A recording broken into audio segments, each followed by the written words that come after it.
Wrestlers are not actors. That's just a skill that comes with the gig when you get to the highest level, and to be fair, most adapt to it after a while. Not going to win an Oscar, but they get the job done, and that's all you ever need to do. There have been some performances throughout the years that have drawn more noise from the wrestling community, however, and that's what we're going to talk about today. I'm Simon from What Culture. Please do hit that subscribe button, and this is the 10 worst acted moments in WWE history. Number 10, Linda McMahon wants a divorce. Tying this back into the intro, this one is even further removed because Linda McMahon wasn't even a wrestler. In the late 90s and early 2000s, though, the first family of wrestling were everywhere, so each member must be featured. This led to plenty of drama, including what we're about to focus on. Linda had finally decided that Vince's quite frankly awful ways were enough, and she let him know she wanted a divorce. Now, was this delivered in a way that was going to grab your heart and send it on an emotional journey? Not really, but it is hard to criticize too much. Go and listen to the fans. They popped like crazy for this, as they would do at WrestleMania 17. Anytime Linda stood up for herself, both figuratively and literally, a huge pop was waiting. So yeah, I get it, but look, here we are 21 years later, and I still remember the way she said this. I want a divorce. I categorize this as Wrestling Nonsense 101.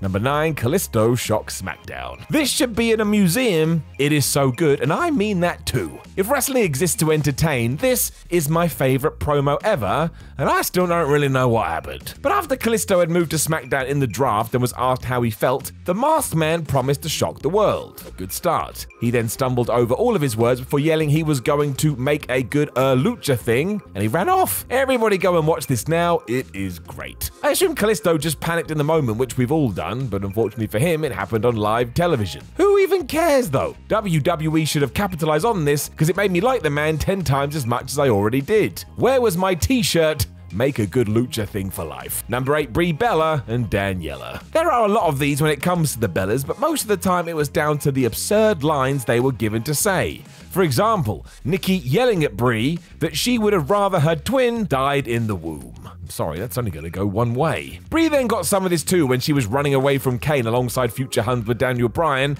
as they were instructed to jump into a car and speed off like this was some nuts horror movie. Poor Brie then had to shout, "Come on, we need to go." And yeah, this sounded more like Bella was worried about getting to the gym late as opposed to being stalked by a serial killer, but just listen to that sentence. The Big Red Machine did eventually catch them as well, which left Brie in a lose-lose position, and sure, I don't think anybody actually thought she was in mortal danger. Number 7, the Big Boss Man's horrific crime. In many ways, I still can't believe WWE did this, but let's not pretend on some sick level we didn't all enjoy it. This was mostly due to the fact that the Big Boss Man was so over-the-top entertaining with it that somehow he would still be beloved for it all these years later. But yes, during the heights of the Attitude Era, it was decided that the cop from Cobb County, Georgia would crash the Big Show's dad's funeral and just run amok. He shouted at gatherers over the police radio, smashed the whole place up, and even attached the coffin to his car before driving off. I mean, it was surreal. Why anyone thought Paul White would do anything other than growl like an over-the-top bear, I don't know. But yes, it did make this whole skit even more ridiculous, but personally, I thought it tied into whatever this was, intentional or not. I doubt anyone in the real world would have acted like this if something similar had gone down, though. Kind of felt like the Giant was a bit annoyed Boss Man had eaten his sandwich, but still, what a damn ride. Number 6, Maria Kanellis sheds those tears. Do you know how hard it is to cry on demand? Very hard. Now try doing it when you're in the midst of a hokey WWE storyline. I'm not so sure you're going to be able to find the emotion needed to pull that off. Maria Kanellis did try though, and before moving on, let's not forget what a good performer she has been over the years. But yeah, I know, on 2009, after a fling with Dolph Ziggler, Ziggles decided he was done with this and dumped Maria on live TV. Classy. Maria had been told to turn on the waterworks, so she did give it a go, but I don't think that anybody bought it. She really did put in a lot of effort to those facial expressions though. Kinda looked like somebody had forced her to swallow a whole egg. I really don't know who you could have given this to that would have made it a smash success. I mean, maybe Mick Foley. He just had a way. Number 5, John Cena corpses. It doesn't even matter what we think about this moment now. John Cena has transitioned to Hollywood and proved he's got what it takes to hang. Just go watch the Suicide Squad movie if you haven't. The dude owns it. When in a WWE ring though, he has been known for going way over the top with his mannerisms to the point of lunacy. Again, they make me laugh, so it's all good with me. But whether it was his shocked face after somebody kicks out of a 7th AA, or some of those expressions when he gets caught unawares, Cena was a bit like a giant cartoon. It worked though. Look at the numbers. A true highlight was when he was aiming for a WrestleMania match with The Undertaker and decided a great way to tempt the dead man would be to stare right into the camera and mimic his eye roll neck slice combo. I suppose the intent was to be somewhat intimidating, but it kinda just looked like John was melting. He got away with it because he always did, but yeah, I think this caused more amusement than it did strike fear into the hearts of man. Number 4, Eva Marie makes a name for herself. This one also seems a little bit unfair, as it was during Eva Marie's debut when you're gonna be a bag of nerves. But hey, we asked you, and this was one that came back. But all the way back in 2013, if you can believe that,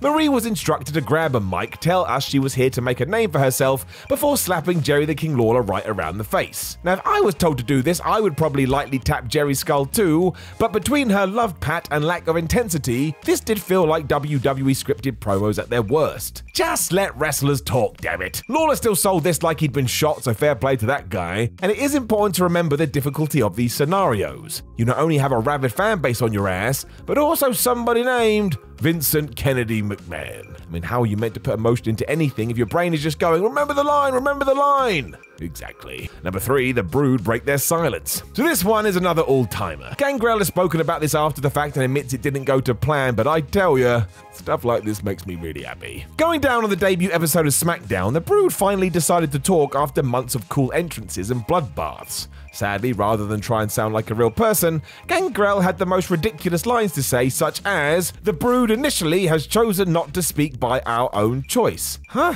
It's like a Professor Layton puzzle. It was also delivered so unconvincingly it fell flat. Edge got involved too when he had the line, "This unholy trio will become what they become," and even over 20 years later, I don't know what that means. And did they become whatever that was? No idea. It was saved before the end as Michael Hayes became the latest victim to be covered in red blood, but seriously, you should watch this. It is entertaining. Not in the way intended and your stomach may be doing backflips, but still, there's a reason I'm talking about it right now. Number 2, Steve Blackman gets intense. If you've watched any of my videos, you know I love Steve Blackman. He was just awesome and I don't know why. Probably because he had that crazy stare that looked like he was about to kill you. Really, he should have just been given a mouthpiece as he didn't even need to speak, but in the late 90s a manager wasn't very fashionable, so talk he must. Most of the time he was fine, I suppose, but this one when running down Ken Shamrock is of note because of his last words. Clearly asked to remember a script as he glares at Terry Taylor the whole time with his brain whirring. Before he storms off, Blackman raises his voice and shouts, "Another!"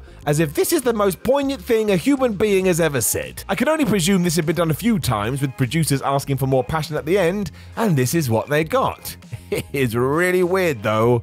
It is weird. Number 1, Kelly Kelly learns the ropes. This is another occasion where somebody was thrown into the mix much quicker than they likely should have been, and it didn't help that Kelly Kelly was simultaneously trying to get better in the ring while also working on her character. That stuff shouldn't be happening on international, easily viewed TV. Also, listen to some of the lines she was given. During a time when she fell out with Randy Orton, Kelly said, "Please, I don't know why you're avoiding me. I tried to protect you from Kane, and you can't even return a single call. You told me you liked me, and I liked you too. I thought that night we had was special." I mean, did I write that? Because it sounds like it. Kelly didn't seem overly confident with this either, so that hurt as well. And it all just lacked something, but hey, effort is important. She gave it a go, and she is very well remembered now. So you can't crap on it all that much. Know of any other acted moments in WWE history that you could probably describe as bad? Make sure you let us know in the comments below, and don't forget to like the video, share the video, and subscribe. Then head over to whatculture.com where you can read more articles like this with your eyes. Make sure you come say hello on social media, and we have a bunch of other videos just waiting for you.